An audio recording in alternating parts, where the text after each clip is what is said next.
Part 4 کے اندر ہم قاسم علی شاہ کی خوبصورت اور گہری باتیں. اگر ویڈیو آپ کو پسند ہے پلیز اپنے دوستوں کے ساتھ شیئر ضرور کیجیے گا. ایک وعدہ کریں کہ نہ کبھی محنت کرنا چھوڑیں گے اور نہ ہی خواب دیکھنا ترک کریں گے، کیونکہ خواب دیکھنے والا محنتی انسان ترقی ضرور کرتا ہے.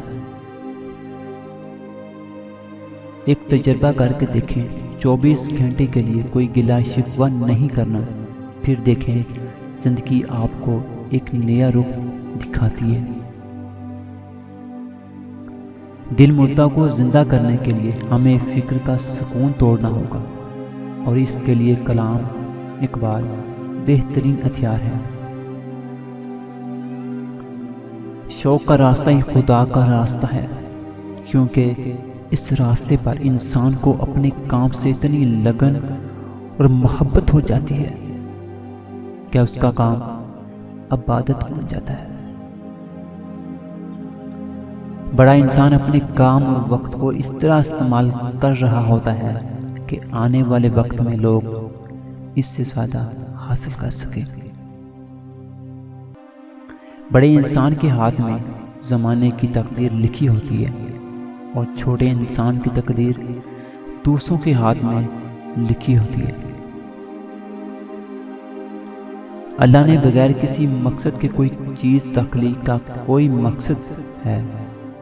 سچے دل سے اس مقصد کو تلاش کریں، آپ کی زندگی شاندار زندگی میں بدل جائے گی. قدرت آپ کی محنت کا پھل ضرور دیتی ہے، بس کبھی کبھی پھل دینے کا وقت بدل دیتی ہے. اللہ آپ سے محبت کرنے لگے تو لوگوں کے دلوں میں آپ کے لیے محبت ڈال دیتا ہے. ہر قوم کا ایک رہنما، ہر ادارے کی ضرورت ایک رہنما، اور آپ کا بھی ایک رہنما ہونا چاہیے. نہ ملے تو اپنے شوق کو امام بنائیں اور اسی کو رہنما سمجھ لیں.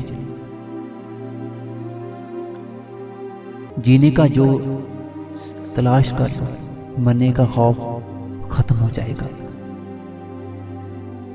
جب آپ منظم ہو جاتے ہیں تو آپ کے خیالات کو بھی تنظیم مل جاتی ہے. زندگی میں اگر کبھی آپ ناامید ہو جائیں تو فقط ایک بار امید بندے کو تلاش کریں اور اس کے ساتھ 10 منٹ گزار لیں. آپ زندگی کی جنگ دوبارہ لڑنے کے لیے تیار ہو جائیں گے. دنیا میں بعد قابل احترام ہستیاں ایسی ہوتی ہیں جن کا تذکرہ اور تعریف آپ کو بھی محترم بنا دیتی ہے. ہم اپنے محبوب اور اپنے درمیان کسی کو پسند نہیں کرتے. خدا محبوب ہو تب بھی آپ خدا اور اپنے درمیان کسی کو برداشت نہیں کرتے، نہ نفس کو، نہ شہرت کو، اور نہ ہی اپنی میں کو.